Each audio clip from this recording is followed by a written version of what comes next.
Il y a 100 ans disparaissait Giacomo Puccini, l'un des plus grands compositeurs d'opéra italien que vous avez peut-être déjà entendu avec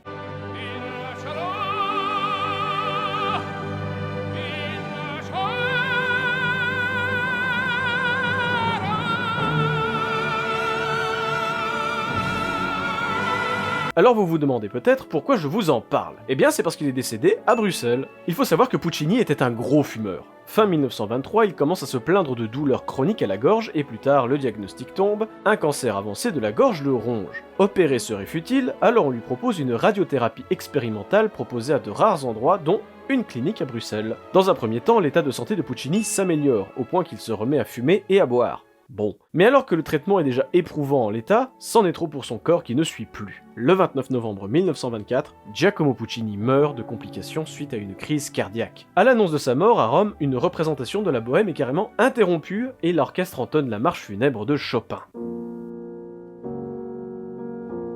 Mais pour ne pas finir sur cette note sombre, je vous invite à aller écouter les airs les plus connus de Puccini, voire même à aller voir un opéra. L'opéra a une réputation de musique hermétique réservée à l'élite, mais faut pas croire, c'est beaucoup moins réservé qu'on ne le pense. Et si vous êtes jeune, profitez-en! Les places d'opéra sont beaucoup plus abordables pour vous que pour moi. Ah, je vieillis.